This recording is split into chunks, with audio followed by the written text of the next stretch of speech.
Gracias Dios por darnos luz y darnos tantos dones. Hoy vengo a ti, Señor Jesús, úngenos con tus promesas. Ven y colma nuestras copas, derrama todo el cielo. Una doble porción, Padre Dios, es nuestro ruego. Y enséñanos hoy cómo amarte.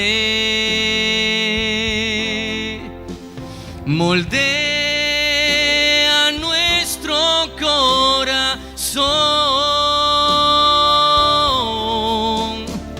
El mundo espera por nosotros, Señor. Usa mi vida y mis dones en tu honor.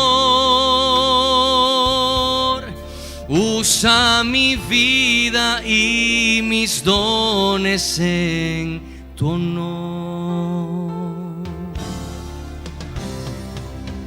Gracias Dios por darnos luz y darnos tantos dones. Venimos ante ti, Jesús, úngenos con tus promesas. Ven y colma nuestras copas, derrama todo el cielo. Una doble porción, Padre Dios, es nuestro ruego. Y enséñanos hoy cómo amarte. Moldea nuestro corazón. El mundo espera por nosotros, Señor. Usa mi vida y mis dones en tu honor, en tu honor. Enséñanos hoy cómo amarte, Señor, a nuestro corazón. El mundo espera por nosotros, Señor. Usa mi vida y mis dones en tu honor. Usa mi vida y mis dones en tu honor. Usa mi vida y mis dones en tu honor.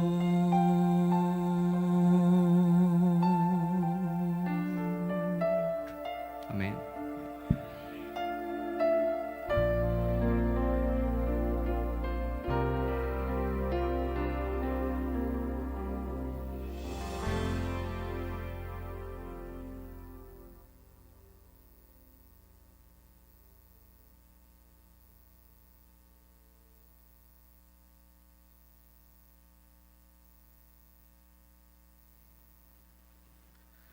Vamos a orar. Oramos. Señor, gracias por este día que nos has dado. Gracias por permitir llegar a tu casa. En esta noche que, Señor, queremos estudiar tu palabra y pedimos que tú nos hables a través de ella. Lo pedimos en el nombre de Jesús. Amén. Bienvenidos nuevamente a este lugar. Quiero invitarles para que vayamos a Tercera de Juan.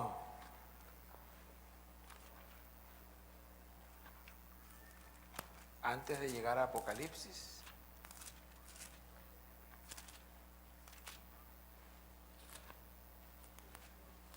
en el versículo 2.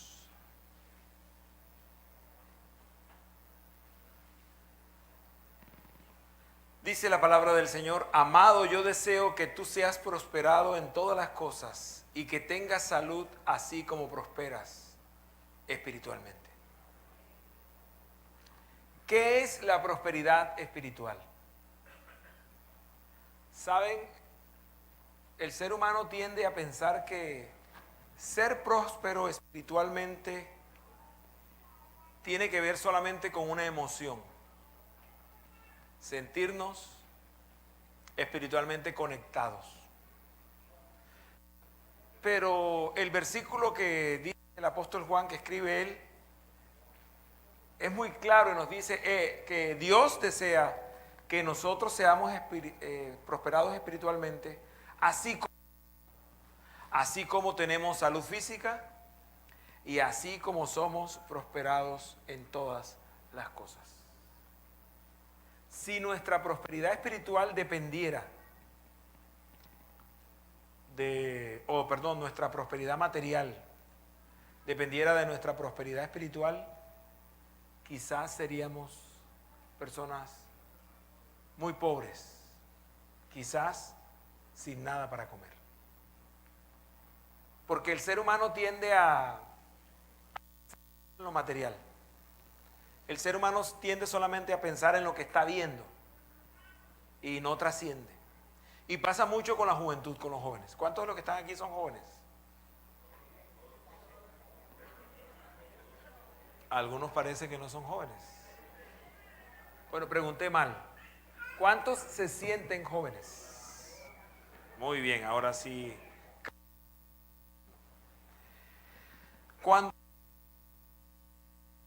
somos jóvenes, cuando decimos que ya estamos... ¿Qué edad es eso más o menos? 50 años. 90. Eso me gusta, ese número me gusta. Las personas pueden sentir que a los 90 ya se les está dando la vida. Voy a poner mejor el micrófono.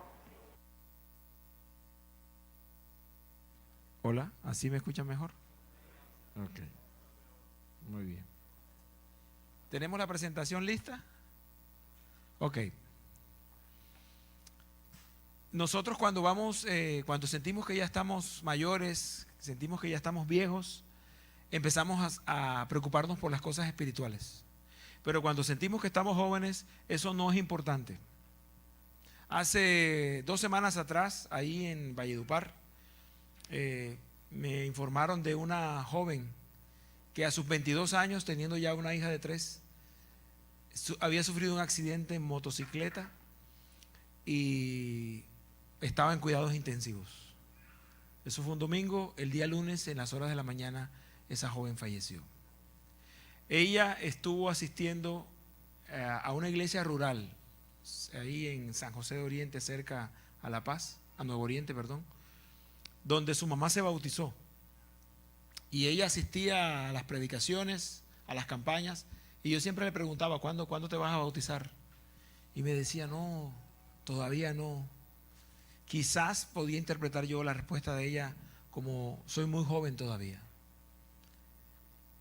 Y a sus 23 años, ese día que se accidentó, creo que no importó si era joven o si era ya una adulta.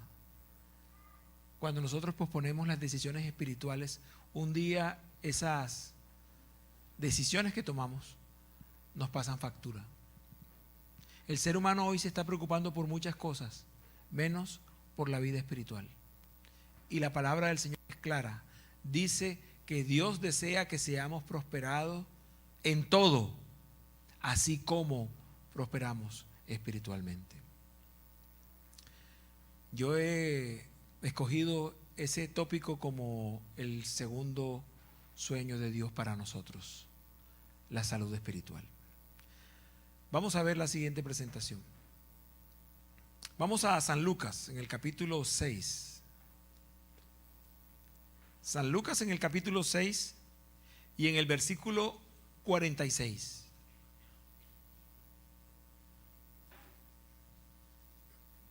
Dice el Señor Jesús: ¿por qué me llamáis Señor, Señor, y no hacéis lo que yo digo?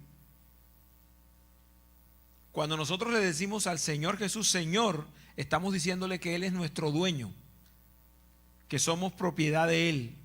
Cuando llega alguien a nuestra casa a vender algo y hay alguien joven, siempre le preguntan: ¿está el señor o la señora de la casa? El señor o la señora son los que pueden tomar las decisiones. Y el Señor Jesús nos dice: ¿por qué tú me llamas Señor, Señor, y tú no haces lo que yo digo? Versículo 47. Todo aquel que viene a mí y oye mis palabras y las obedece, os indicaré a quién es semejante. El Señor hace una comparación y dice: el que va a Él, ustedes hoy vinieron a la iglesia, y el que oye las palabras y el que las hace. Y la mayoría de las personas sienten que tienen vida espiritual solamente cuando van al Señor. Y tú puedes considerar que tienes vida espiritual porque vienes a la iglesia, o puedes considerar que tienes vida espiritual porque lees la Biblia ocasionalmente, porque te congregas en algún lugar, o porque simplemente tú crees en Dios. Pero eso no es tener vida espiritual. Dice Jesús: el que viene a mí y oye mis palabras y obedece esas palabras. Sigamos. Versículo 49. Pero el que oyó y no las obedeció, semejante es al hombre que edificó su casa sobre la tierra, sin fundamento, contra la cual el río dio con ímpetu, y luego cayó y fue grande la ruina de aquella casa. He empezado por la última parte. Aquí se habla de dos constructores, uno que construye sobre la roca y uno que construye sobre la arena. El que oye pero no hace, no obedece, es el que construye sobre la arena. Y muchos de nosotros siempre esperamos tener vida espiritual sólida, fuerte, para que cuando venga la prueba no nos tumbe. Pero cuando llega la prueba, nos lleva por delante. Y yo siempre recuerdo la experiencia de Job. Si nosotros vamos al capítulo 1 de Job, Job en el capítulo 1, antes del libro de Salmos, dice el versículo 1 en adelante: había en el país de Uz un hombre llamado Job, era un hombre perfecto y recto, temeroso de Dios y apartado del mal. Le habían nacido 7 hijos y 3 hijas. Su hacienda era de 7,000 bueyes, 3,000 camellos, 500 yuntas de bueyes, 500 asnas y muchísimos criados. Era el hombre más importante de todos los orientales. ¿Era rico Job? Si usted se toma el trabajo de calcular cuánto vale un camello, cuánto vale una oveja, cuánto vale un asna, y lo multiplica por las cantidades que están aquí, usted se va a dar cuenta que era muy rico y que tenía que tener una hacienda lo suficientemente grande para poder tener todos esos animales juntos. Y además de eso era muy importante.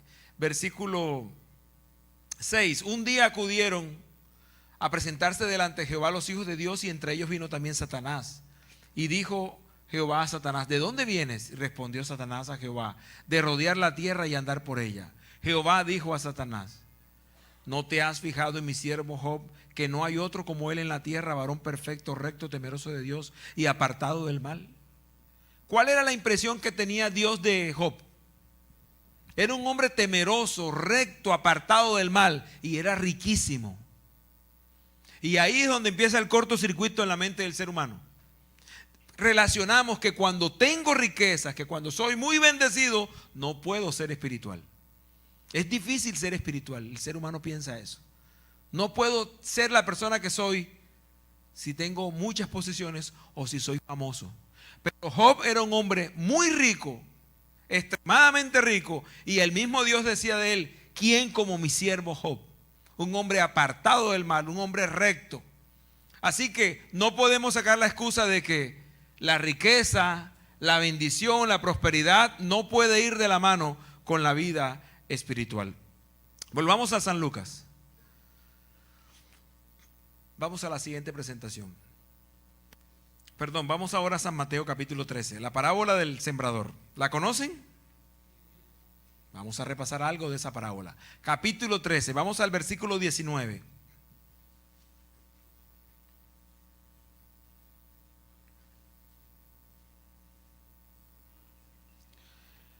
Leamos desde el 18. Oíd pues vosotros la parábola del sembrador. Cuando alguno oye la palabra del reino y no la entiende, viene el malo y arrebata lo que fue sembrado en su corazón. Este es el que fue sembrado junto al camino. Cuando uno oye la palabra y ¿qué? No la entiende. ¿Qué pasa con esa palabra? Dice ahí, el enemigo se la arrebata. Es importante entender la palabra.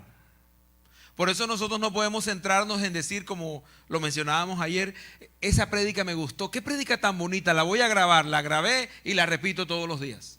Y a veces nosotros cometemos, yo le llamo un error entre comillas. Nuestra vida espiritual se alimenta de prédicas.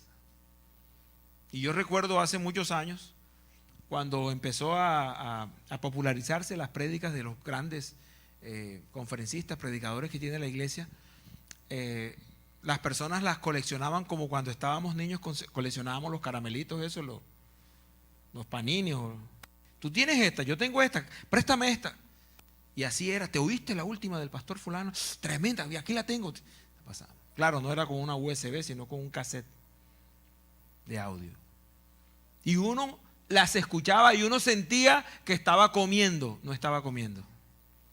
Y a veces esos son nuestros devocionales, una prédica. Pero eso no es comida espiritual.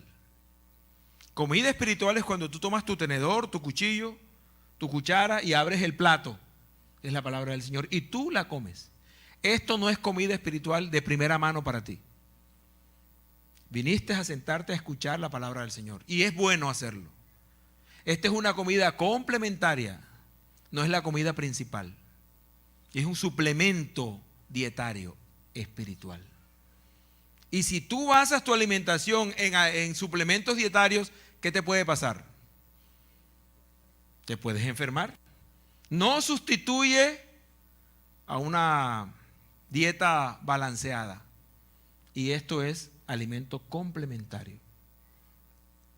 Así que, apreciados hermanos y amigos, nosotros tenemos que entender la palabra, estudiarla. Ayer mencionábamos eso. Cuando usted lee una noticia, puede que no la entienda. Y se puede quedar ahí. Tiene la información, sí, allá en tal parte ocurrió tal cosa. Hoy escuché una noticia de que en una boda allá en Medio Oriente hubo un atentado terrorista, 51 muertos, un chaleco bomba, alguien entró, la festividad estaba en la calle y explotó. Pero tú puedes ir más allá de la noticia y entenderla. Pero a veces nosotros nos quedamos solo con los titulares. Y no podemos quedarnos con los titulares espirituales. Y aquí hay un titular espiritual, la parábola del sembrador. Fíjense que en el versículo 9, cuando Jesús termina de contar esa parábola, dice el versículo 9 de San Mateo capítulo 13, el que tiene oídos para oír, que oiga. ¿Cómo diríamos esas palabras en nuestro lenguaje moderno? El que la entendió, la entendió. Y a veces alguien lanza esa expresión después que dice algo y tú te quedas así como, no entendí, no explico. El profesor dice, explica una vez, y explicó, y si no la entendieron, estudie por aparte. Y el Señor contó la parábola y dijo, el que la entendió, la entendió. ¿Y qué pasó con los discípulos? Versículo 10. Entonces, acercándose los discípulos, le preguntaron, ¿por qué hablas por parábolas? ¿Por qué hablas tan enredado? Y él le respondió y les dijo, porque a vosotros os es dado saber los misterios del reino de los cielos, pero a ellos no les es dado. ¿Quiénes eran ellos? Estamos estudiando la Biblia, vamos al contexto, vamos al versículo 1, San Mateo 13. Aquel día salió Jesús de la casa y se sentó junto al mar y se le acercó mucha gente. Así que él, entrando en la barca, se sentó y toda la gente estaba en la playa. ¿Cuánta gente se le acercó? Mucha gente, había una gran multitud. Y les habló muchas cosas por parábolas diciendo. Así que cuando los discípulos van aparte para que él les explique la parábola, ellos le dicen a Jesús, ¿por qué tú les hablas? O sea que habían dos grupos. En esa multitud habían dos grupos, los discípulos ¿Y quiénes son los discípulos de Jesús? Los discípulos son los que entienden, los que siguen, los que oyen, los que están interesados, los que permanecen en la palabra. Recuerda, lo leímos ayer en Juan 8:31. Y los discípulos estaban en esa multitud, pero cuando terminó el sermón, cuando terminó la prédica, ellos no entendieron algo. ¿Y a quién fueron? A Jesús. Y cuando tú no entiendes algo de la Biblia, ¿a quién tienes que ir? A Jesús. Señor, no entendí. No entendí lo que quiso decir el predicador, y vas donde Jesús para que Él te lo explique. Y Jesús les dice a ellos: yo les hablo a ellos por parábolas, porque a vosotros os es dado conocer los misterios del reino. Así que la salvación tiene una ciencia, tiene unos misterios que no ha sido dado a conocer a todo el mundo, sino a los que quieran hacer la voluntad del Señor. Versículo 12. Pues a cualquiera que tiene se le dará y tendrá más, pero al que no tiene, aún lo que tiene será quitado. Y cuando yo leía eso, pensaba que era dinero y decía: eso es injusto, el que tiene más le van a dar más. No es justo. Pero no se habla de dinero, se está hablando del conocimiento de la salvación. Versículo 16. Pero bienaventurados vuestros ojos porque ven, y vuestros oídos porque oyen. De cierto os digo que muchos profetas y justos desearon ver lo que veis y no lo vieron, y oír lo que oís y no lo oyeron. Y entonces les explica la parábola del sembrador. Y les dice que cuando la semilla que fue sembrada en el camino, esa semilla representa cuando la palabra llega, tú la oyes pero no la entiendes, ¿y qué pasa? Es arrebatada. Sigamos la presentación. Versículo 20. El que fue sembrado en pedregales es el que oye la palabra y al momento la recibe con gozo, pero no tiene raíz en sí, sino que es de corta duración. Pues al ver venir la aflicción o la persecución por causa de la palabra, luego tropieza. El que fue sembrado sobre espinos, entre espinos, es el que oye la palabra, pero las preocupaciones de este siglo y el engaño de las riquezas ahogan la palabra y se hace infructuosa. En esos dos terrenos siguientes, después del camino, siempre hay una prueba, siempre hay una angustia, siempre hay una situación que hace que la palabra no crezca, o si crece, se muere. Y recuerden lo que leímos en el constructor ahí, en los dos constructores. El segundo, el que construyó sobre la arena, ¿qué le pasa a la construcción? ¿Por qué se cae? Porque no tiene cimiento, y cuando viene el ímpetu del río, de la tempestad, se cae.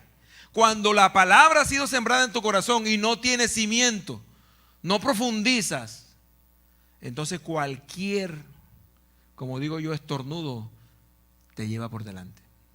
¿Y saben cuáles son las excusas que nosotros sacamos para justificar nuestro alejamiento de Dios?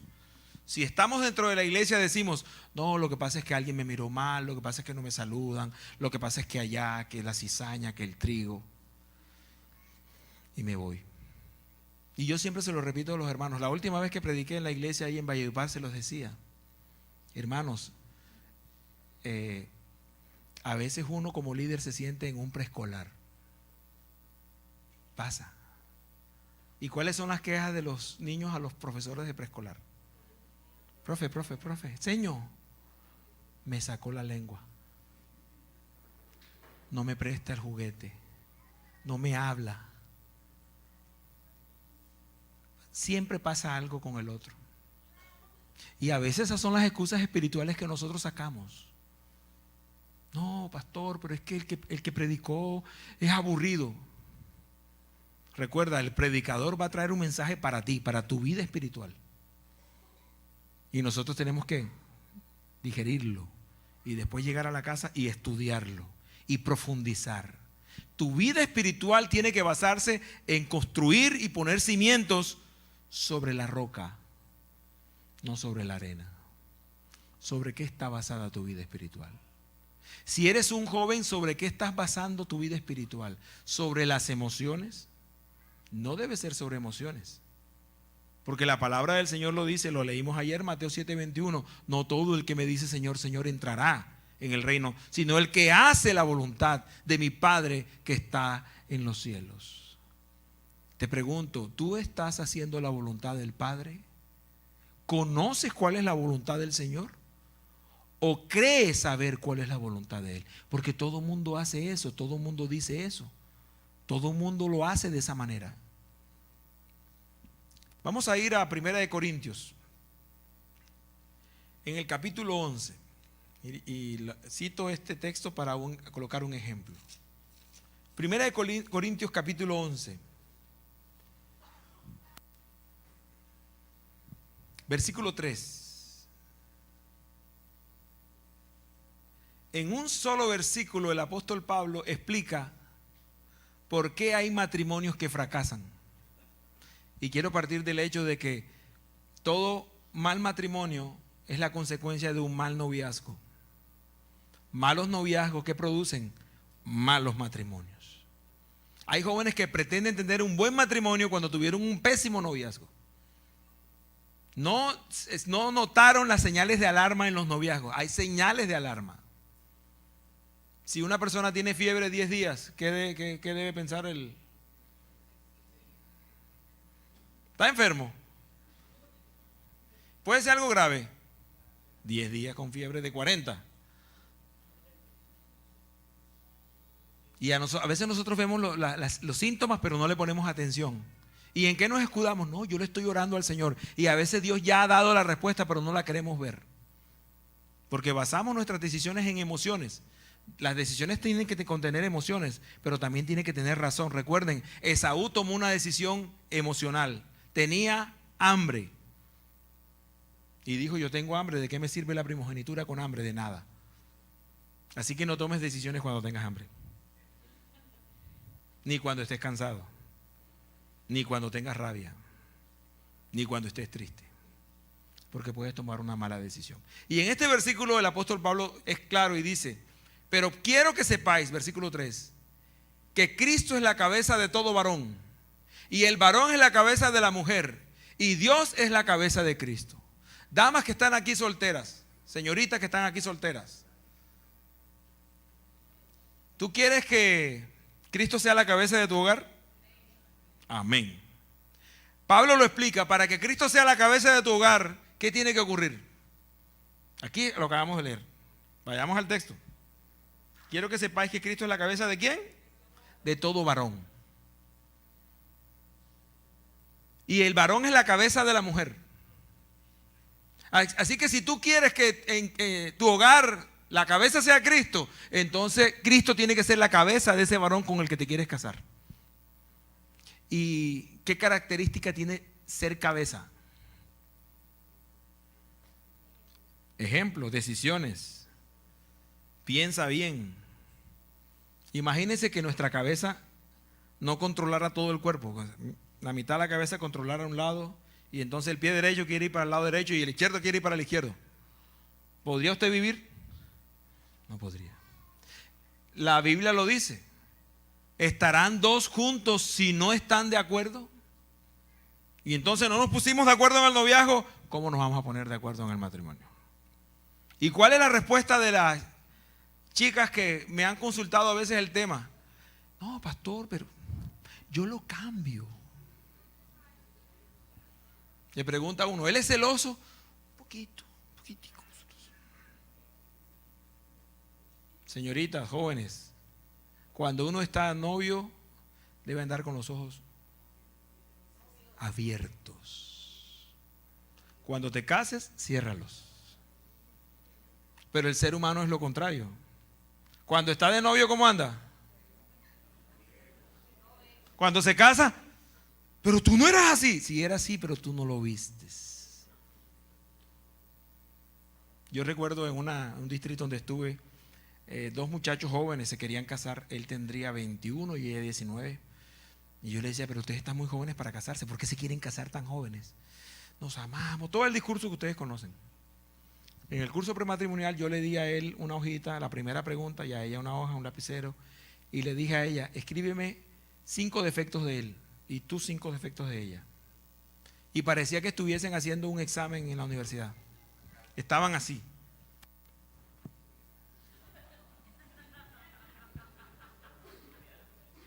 Y escribía como 5 minutos así. Y yo los veía y yo decía, pero ¿por qué están haciendo eso? O sea, que están en un examen, ¿no? Una pregunta fácil.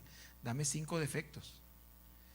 Y al final de que terminó el tiempo, yo les dije a ellos, ¿qué pasó? Y me decían, no, ella me dijo, no, pastor, sucede que él no tiene defectos.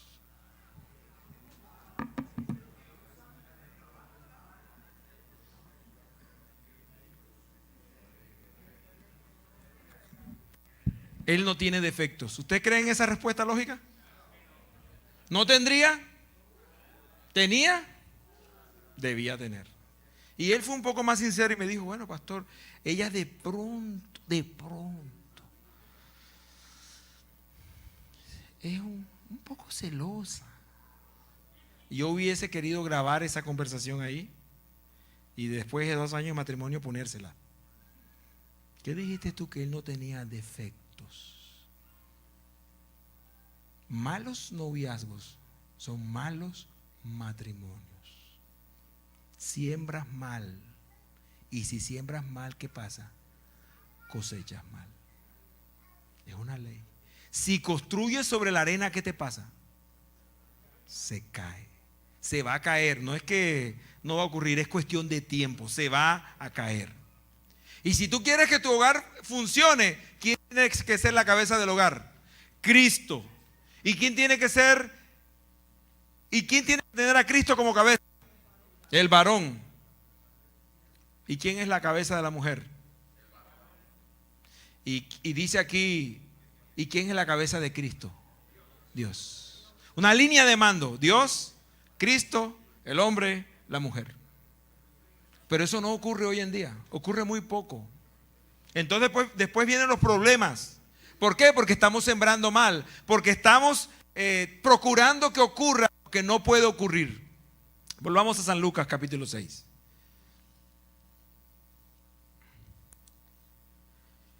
Si retrocedemos ahí en el capítulo 6,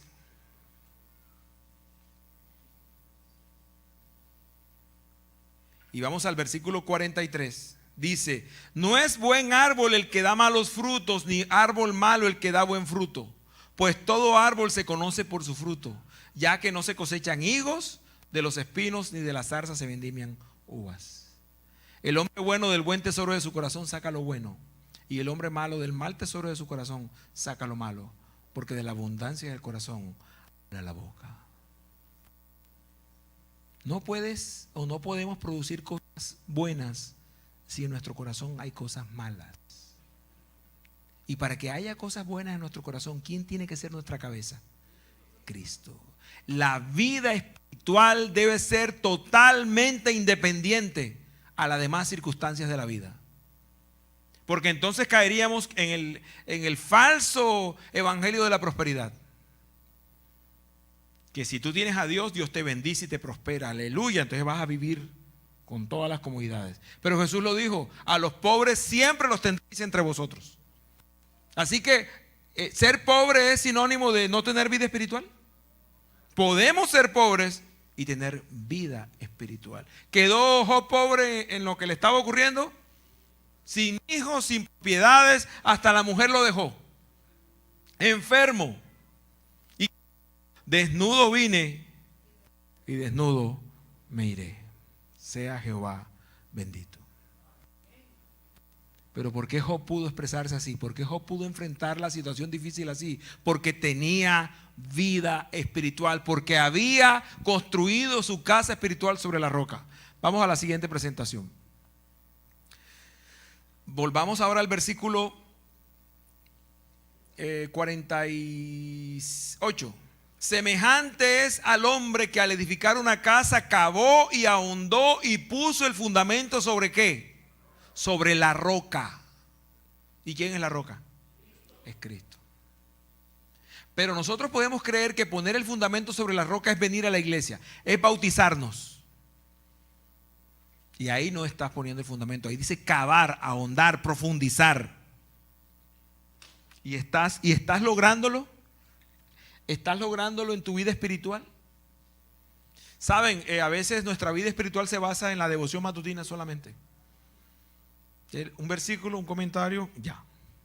No, tienes que leer la palabra del Señor, tienes que profundizar. Porque cuando venga la prueba, va a dar fuerte.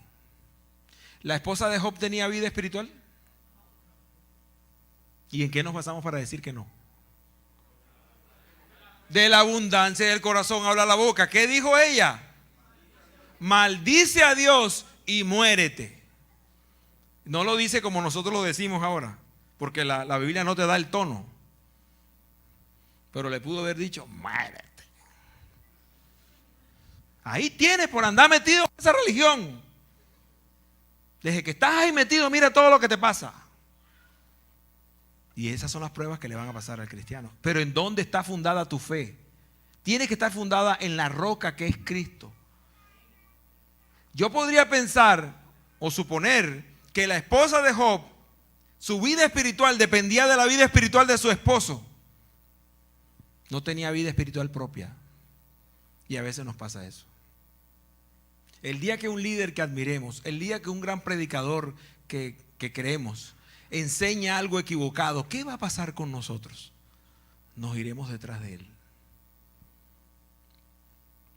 Hermano, hermana, como dice el canto, si eres azotado, si eres encarcelado, mantente firme en la fe, sé fiel a tu Señor. Pero para que eso ocurra, tienes que tener vida espiritual. Todo aquel que viene a mí y oye mis palabras y las obedece, os indicaré a quién es semejante. Así que construir, cavar, es ir a Jesús, oír a Jesús, oírlo y obedecerlo. No es levantar las manos, porque es fácil levantar las manos. No es emocionarnos. Nosotros podemos trabajar las emociones. Y podemos poner media luz. Y podemos poner un video de la pasión de Cristo. Y podemos poner un canto que hable sobre la escena. Y podemos bajar el tono de la voz. Y vas a llorar. Lloras porque eres humano, somos humanos. Cuando ves la noticia en el periódico, en el noticiero de un niño pobre que le pasó esto, se te arruga el corazón y lloras. No lloramos ahora que Mariana se ganó la medalla. Yo lloré, a mí se me salió una lágrima. Y yo no la ayudé, le compré la bicicleta ni nada, pero yo lloré. Somos emocionales. Entonces, no porque llores, tienes vida espiritual. Porque a veces ese es el ítem de si la prédica estuvo buena o no, me hizo llorar. Y ese no es el ítem si fue buena o no. Porque puedes llorar porque eres emocional. Sigamos. Volvamos a San Mateo. Estamos comparando estas dos historias. San Mateo capítulo 13, versículo 23.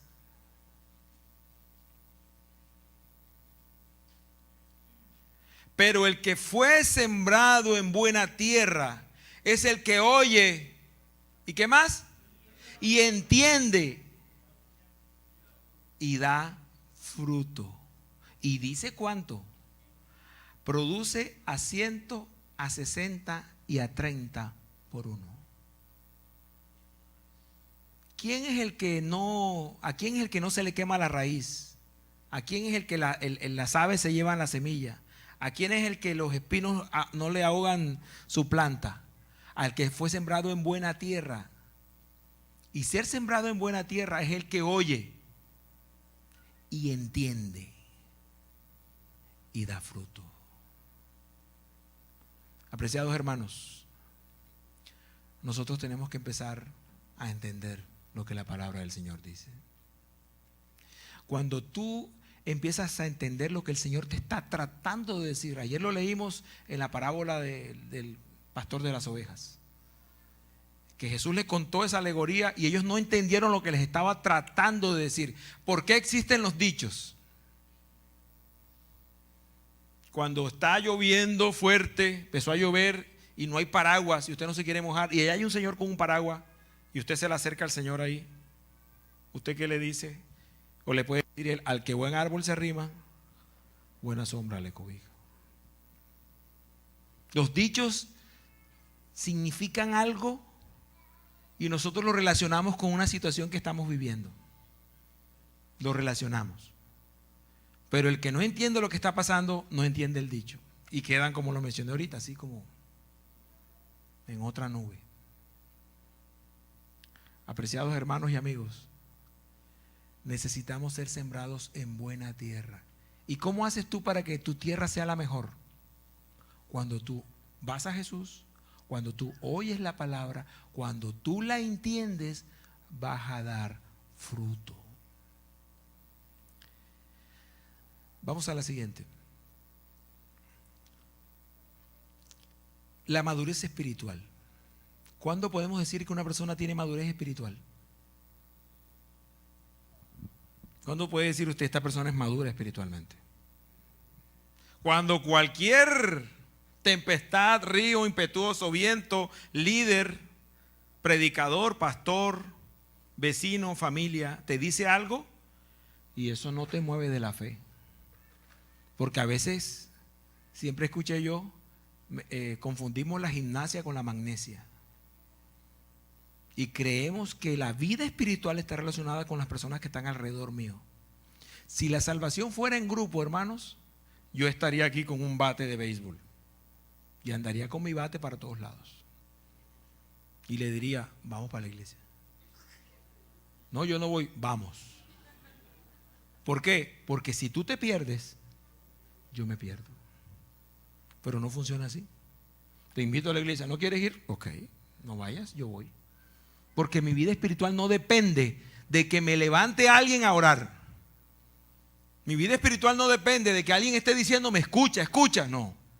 Mi vida espiritual depende de una relación personal con Jesús. Tenemos que tener vida espiritual. ¿Saben cuándo empezamos a buscar las cosas de Dios? Cuando nos dan un examen que tiene un pronóstico de cáncer. Empezamos a consagrarnos al Señor. Cuando dice negativo, ya me relajé. No, ya no voy a la iglesia, ¿ya para qué? No necesito, no, deberíamos tener vida espiritual siempre, madurez espiritual. Y hay unos elementos importantes en la madurez espiritual que vamos a ver. Todo discípulo, todos nosotros deberíamos entender que la madurez espiritual no es automática. Vamos a buscar todos Hebreos capítulo 5, versículos 12 al 14. La madurez espiritual no es automática. ¿Quién lo puede leer, por favor? Hebreos capítulo 5, versículos 12 al 14.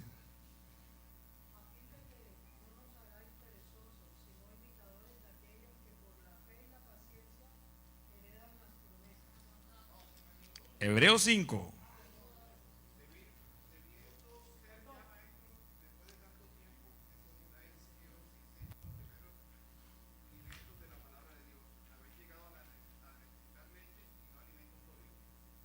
Gracias. Debiendo ya ser maestros para enseñar, no lo somos. Debiendo comer alimento sólido, nos tienen que dar lechecita con pan todavía. No le digas nada porque es que si tú le dices algo se va. Yo admiro a algunos líderes religiosos que en sus cultos, y hablo concretamente de nuestros hermanos católicos, yo fui católico, y admiro cuando el sacerdote se para allá adelante y dice, me hacen el favor y me apagan el celular, que esto no es para hablar por celular. Y la gente lo apaga. Pero se utiliza en otro lugar, me voy. Eso es una ofensa para mí. No es una ofensa, esta es la casa del Señor y tiene que ser respetada. Y si Jesús hubiese estado en esta época aquí, hubiese sacado el látigo, nos hubiésemos ido. ¿Cómo va a ser eso? Madurez espiritual me permite separar lo que está pasando alrededor mío de mi relación con Dios. Una cosa no tiene que ver con la otra. Que la iglesia se está cayendo, mi relación es con Cristo. Es un proceso, hermanos. No es de la noche a la mañana. Porque te bautices ya tú no eres maduro espiritualmente. Viene un proceso. Vamos a Proverbios capítulo 4, versículo 18.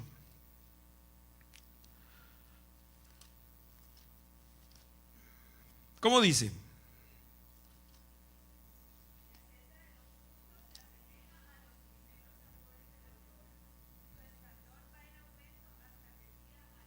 La senda de los justos es como la luz de la aurora.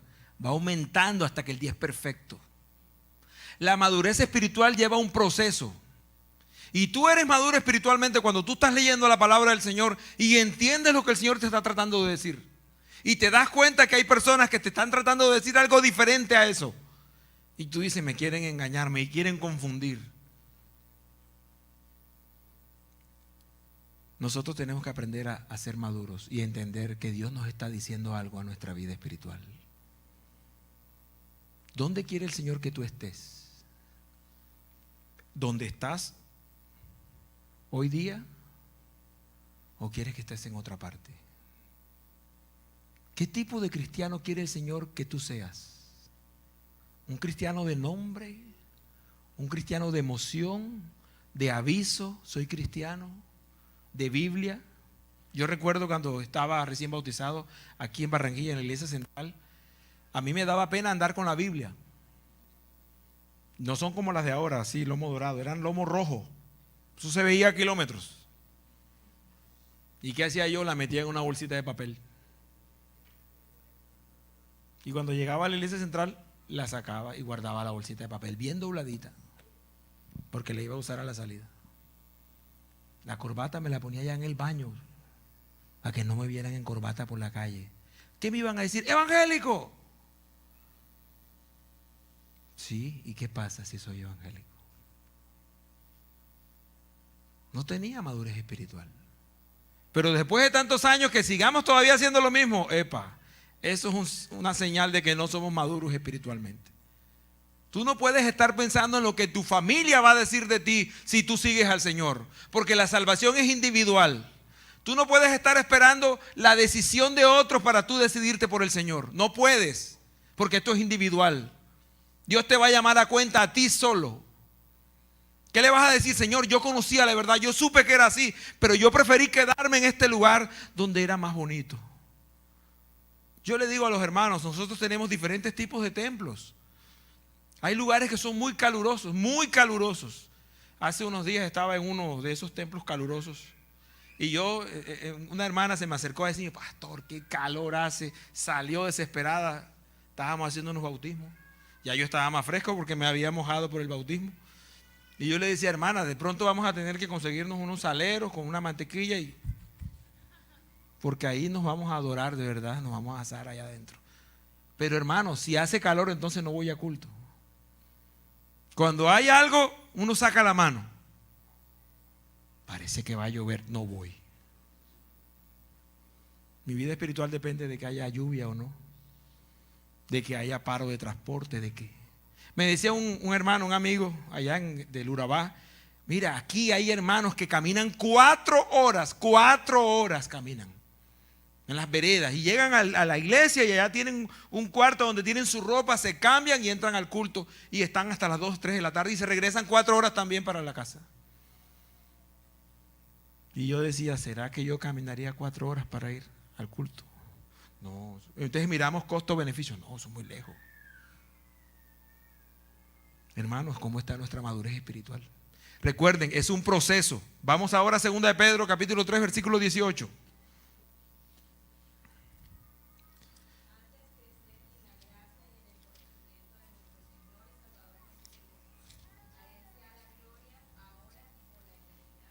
Amén. ¿En qué tenemos que crecer?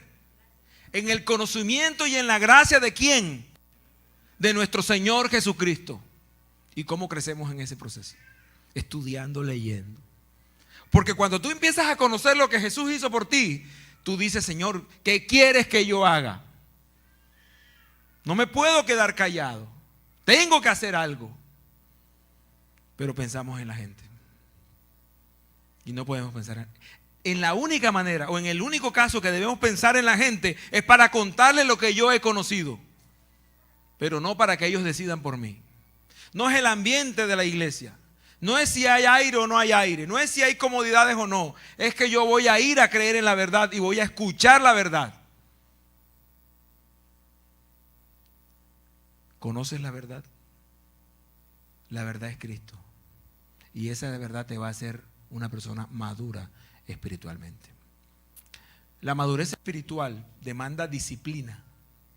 Primera de Timoteo capítulo 4, versículo 7.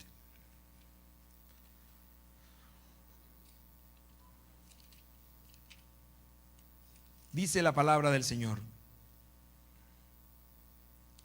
desecha las fábulas profanas y de viejas, ejercítate para la piedad. Nosotros vivimos en mitos espirituales que vienen de los mitos de lo popular. Hoy ya no se llama brujería, hoy le tiene varios nombres, no los voy a mencionar, pero usted sabe a cuál me voy a referir. ¿Quieres prosperidad en el amor? Toma un plato rojo, pon una moneda de 1,000 pesos, échale agua, exprime un limón, ponlo debajo de la cama. ¿Cómo se llama eso? Brujería.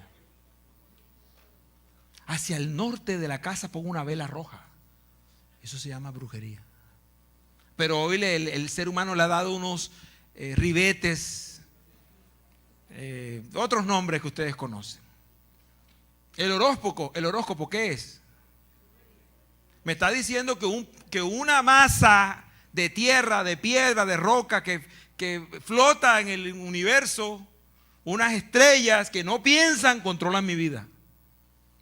Y como diría, bueno, yo voy a decir por mí porque yo nací en enero, y los que nacen en enero se les dice que son Capricornio, nacidos desde el 21 de diciembre. Tu color verde. ¿Sí? ¿Lo han oído? Así dice, y nosotros lo creemos. ¿Y qué tenemos que creer? ¿Quién controla nuestra vida? Nuestro Dios que está en el cielo controla nuestra vida, pero no nos controla un planeta allá, Júpiter, que está ascendente, Júpiter el descendiente. No, eso no controla nuestra vida. Pero cuando lo oímos, nos quedamos escuchando por si acaso. Y dice, hoy conocerás a una persona. Hoy yo conocí al pastor Gilmar. Eso es cierto. No es cierto, es mentira. ¿Dónde está tu madurez espiritual para decir, no, yo no puedo ponerme a escuchar eso, voy a apagar eso? Cuando el extraño habla, ¿qué tiene que hacer el discípulo? Huye de la voz del extraño, no escucha, porque te puedes quedar entrampado ahí. ¿No has soñado con un número de la lotería que ha salido? Yo conozco personas que han soñado con números de lotería. Yo soñé con uno y salió. Y si tú lo anotas y cae el número, la segunda vez vas a volver a anotarlo. Y si te sale un número de 6 cifras, el baloto. Y ahí te quedas entrampado. Necesitamos madurez espiritual, hermanos. Y la madurez espiritual no se alcanza porque te bautices. No se alcanza porque tengas un cargo en la iglesia. No se alcanza porque tengas años en la iglesia. Se alcanza porque tienes una relación con Cristo. Y recuerda, no es automática, es un proceso y demanda disciplina. Demanda que tú te sientes a leer y a estudiar. Sigamos. Tiene un estilo de vida saludable el que tiene madurez espiritual. Y ya leímos ese texto al principio. Tercera de Juan 2. Amado, yo deseo que tú seas prosperado en todo. Cristian, yo deseo que tú seas prosperado en todo. Y que tengas salud, así como prosperas espiritualmente. La medida es la prosperidad espiritual. Y de ahí para abajo lo demás. Y si eres pobre, eres próspero espiritualmente. ¿Queremos tener salud espiritual, hermanos? Vayamos a la última presentación. Hay 4 hábitos espirituales del discípulo. El primero, Juan 8:31, lo leímos ayer. Vamos a leerlo nuevamente. Dice Jesús a los judíos que habían creído en él. Hay unos judíos que no creían en él. Hoy hay judíos que no creen en Jesús. Ellos dicen que es un profeta más. Están esperando al Mesías. Pero él le dijo eso a los judíos que habían creído en él. Si vosotros permaneciereis en mi palabra. Y permanecer en la palabra no es tener la palabra así. No es tener un Nuevo Testamento azul. Yo veo mucho en los buses. ¿Abierto en qué salmo? 91. No es eso. No es tenerlo en un atril abierto en tu casa. Es que ese salmo está abierto aquí en el corazón. Si mis palabras permanecen en vosotros, seréis verdaderamente mis discípulos. Hay falsos discípulos que repiten la Biblia, pero que no la viven, que no la creen. Como dice el Salmo 23. ¿Cómo empieza diciendo? Jehová es mi pastor y nada me faltará. ¿Quién es tu pastor? Debe ser Jehová. Y nada te va a faltar. Aunque hoy no tengas cosas, las tendrás en su momento.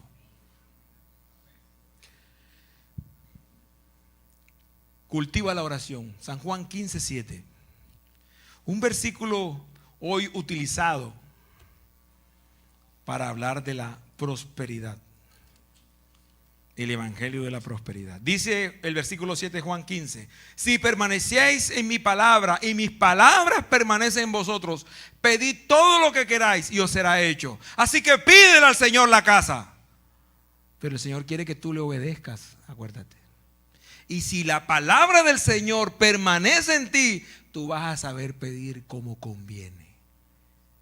No vas a pedir para tus deleites, sino para gloria de Dios. Ese es el éxito. Si tú permaneces en la palabra, si yo permanezco en la palabra del Señor, vamos a ser verdaderamente discípulos del Señor. Así que tenemos que tener vida espiritual orando. ¿Cuántas veces oras al día? 3 veces. Desayuno, almuerzo y cena. Como me dijo un pastor amigo, estábamos en una reunión de jóvenes y él estaba empezando la meditación. Y para captar la atención de los muchachos, empezó a preguntarle: ¿a qué hora te levantas tú a orar? No, pastor, yo a las 5:30. No, yo a las 6, me cuesta.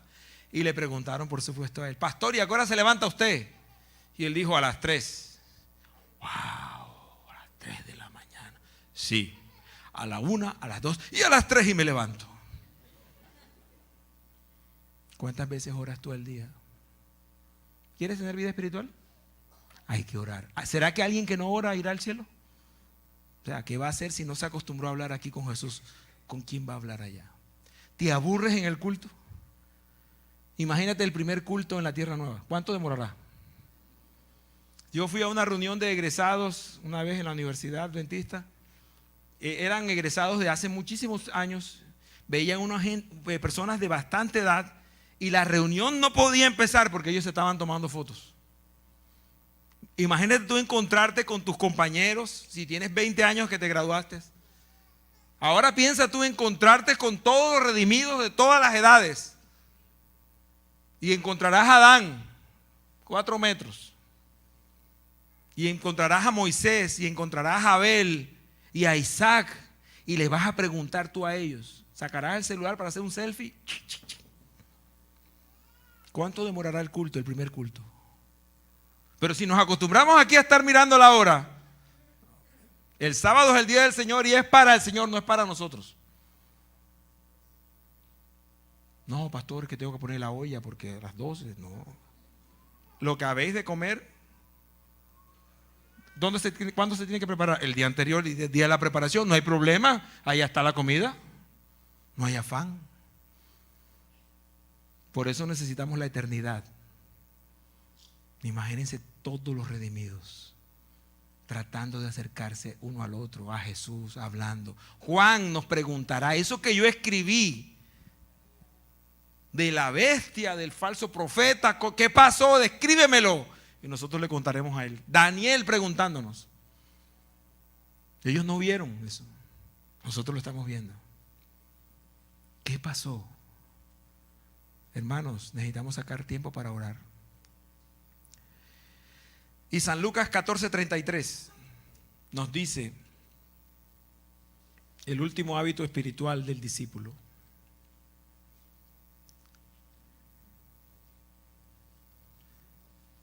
Así pues, cualquiera de vosotros que no renuncie a todo lo que posee, no puede ser mi discípulo. Renunciar a todo lo que poseemos. Sigues teniéndolos, pero ya tú no eres el dueño, tú eres el administrador. Yo recuerdo aquí un amigo, cuando yo estaba de pastor aquí, es la primera vez que cuento esta anécdota. Siempre la he contado en otros lugares, pero aquí no había podido contarla. No sé si se acuerdan de él, Roberto Henao, creo que es Henao. Roberto, con él estudiaba yo la Biblia, bastante amigo, y un día llegó Roberto en un carro diferente al que yo le había visto. Yo no tenía carro en ese momento. Y yo le dije, Roberto, ¿y ese carro? Me lo prestaron. También es tuyo si lo quieres. Y yo le dije, me vas a tener que presentar al que te lo prestó, a que me lo preste a mí. No, yo le digo, te lo presta. ¿De verdad? Tú le dices, sí. Es más, cuando necesites algo, dime, yo te llevo. Porque yo hablo con él y él me va a decir que te lleve a donde tú quieras. Y yo, con la curiosidad, pero dime, ¿quién es? Y Roberto me hace que yo entendí enseguida el mensaje y me dijo, este carro no es mío, yo lo uso. Él me lo prestó, yo se lo administro. Y cuando el dueño dice que el carro va para tal lugar, para allá va. Así que cuando lo necesites, solo llámame. Tu carro, tu casa, tu dinero, tu familia, tu vida no es tuya. Y cuando el Señor la necesita, te la pide. Necesito tu casa para reunir a unos vecinos tuyos porque quieren escuchar la palabra. No, pastor, que yo no puedo. ¿Cómo? Si la casa no es tuya.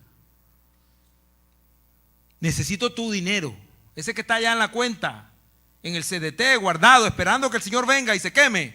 Lo necesito, porque hay personas que necesitan escuchar la predicación del Evangelio.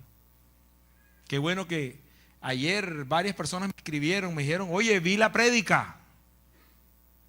Desde Chile, aquí en Colombia, en Venezuela, la vieron en muchas partes.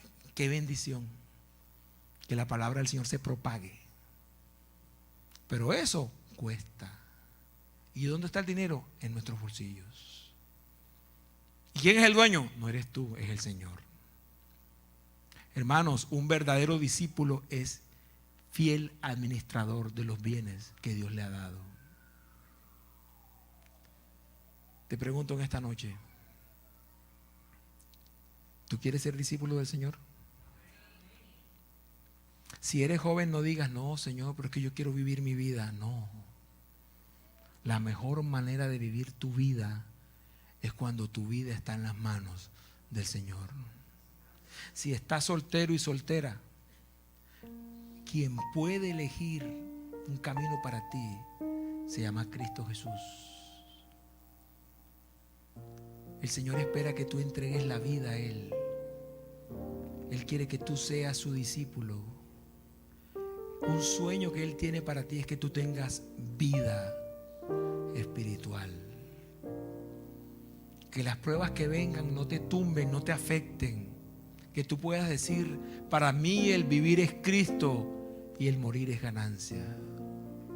Que aquellas cosas que hoy te están preocupando no sea el dinero, dónde voy a trabajar, con quién me voy a casar. No, porque la palabra lo dice. Mas buscad primeramente el reino de Dios y su justicia, y todas esas cosas serán añadidas. ¿Por qué te afanas? ¿Por qué te angustias? Dice el Señor, si yo soy tu pastor y nada te va a faltar. La historia de Saulo nos muestra que no hay una persona que se resista al poder del Espíritu Santo. Esa persona que tienes en tu casa, ese familiar, ese hijo, esa hija, ese esposo, esa esposa, esos padres que no conocen al Señor, Dios puede tocar su corazón, puede encontrarse con ellos en el camino y puedes hablarles directamente a ellos y pueden ser convertidos, porque Dios lo puede hacer, porque tiene el poder para hacerlo. No te afanes, haz tu parte. Ten vida espiritual con el Señor y vas a ver los resultados, porque Dios promete y cumple. ¿Sabes? La única oración en la que podemos estar absolutamente seguros, en la que Dios dice sí, es cuando tiene que ver con salvación. Y tú le dices, Señor, yo quiero que toques el corazón de mi hijo. Dios lo va a tocar, pero te necesita a ti como un instrumento. No creas que no es posible, sí es posible. ¿Saben? Hace unos 2 años, sí, va a cumplir 2 años, el sobrino de mi esposa murió, 23 años, en Bogotá. Él se había alejado de los caminos del Señor y estaba volviendo. Y el gran dolor de mi suegra en el sepelio era que ella sentía que él se había perdido, porque a él lo mataron, le dieron 2 disparos en la cabeza. No estaba de pronto en ese momento en buena compañía. Y ella tenía ese dolor en su corazón, porque ella lo crió como su hijo. Y ella sentía, yo sentía eso en ella, que su nieto se había perdido eternamente. Pero en ese momento yo me la acerqué a ella y me le dije: hermana Marina, ¿se acuerda que Jesús estuvo en la cruz y tenía 2 ladrones? Me dijo: sí. La mamá de esos ladrones, por lo menos la mamá de ese ladrón que nosotros llamamos bueno, nunca escuchó la conversación que tuvo Jesús con él. De pronto ella tenía el mismo dolor que usted tiene ahora, sentir que su hijo murió ahí y se perdió. El evangelista relata lo que habló Jesús con él. ¿Y qué le dijo Jesús? Estarás conmigo en el paraíso. Esas son las grandes sorpresas que nos vamos a llevar. Pero mientras vemos esas sorpresas, nosotros aquí tenemos que orar por los hijos que no están, por el esposo, por la esposa que no están, por los padres que no están, por los amigos que no están. Y hay veces decimos: no importa que yo me pierda, que Él se salve. No, así no funciona. Porque la Biblia dice: cree en el Señor Jesús, tú, y serás salvo toda tu casa. Cree tú. Pero Señor, Él no, tú primero, y se cumplirá la promesa. Cuando tenemos vida espiritual, empezamos a creerle a Dios. Empezamos a darnos cuenta que Dios tiene palabra y la cumple. Y aquellas bendiciones que recibimos son pequeñas muestras de lo que Dios es capaz de hacer. ¿Saben? El Señor fue tan misericordioso con mi suegra que ellos vinieron al nacimiento de nuestro bebé, y el 28 de septiembre, en la noche del año 2015, ya mi esposa estaba en trabajo de parto. Y el 28 de septiembre del año 2014, su nieto estaba muriendo. Y ella en esa sala de espera se acercó a mí con los ojos llorosos y me decía: como no puede ser que hace un año yo estaba llorando que mi nieto, mi único nieto varón, había fallecido, y hoy estoy llorando porque mi nieto varón va a nacer. No es coincidencia, para mí no lo es. El Señor calculó todo para que naciera. Nació un 29 de septiembre y eso trajo gozo a su corazón, además de traerlo para nosotros, por decirlo así, ese nieto que había perdido ahora lo había recuperado. Dios es bueno, hermanos. A pesar de que nosotros somos malos, Dios es bueno. Y yo te pregunto a ti, ¿qué le vas a decir al Señor ahora? Porque el Señor ahora te está diciendo: yo te estoy llamando. Yo quiero que tú me sigas. Yo quiero que tú seas mi discípulo. Yo quiero que tú tengas vida espiritual. Te pregunto, ¿quieres seguir a Jesús? Cuando piensas en seguir a Jesús, piensas a veces en lo que te toca dejar, pero no pienses en eso. Piensa más bien en lo que vas a recibir. Vas a recibir paz y una vida abundante. Hay alguien aquí que quiere decirle: Señor, yo quiero seguirte. A pesar de que soy joven o adulto, yo quiero seguirte. Te quieres colocar de pie. Quiero orar por ti en este momento. Vamos a orar. Oramos. Señor, hoy hemos entendido la importancia de que tengamos vida espiritual.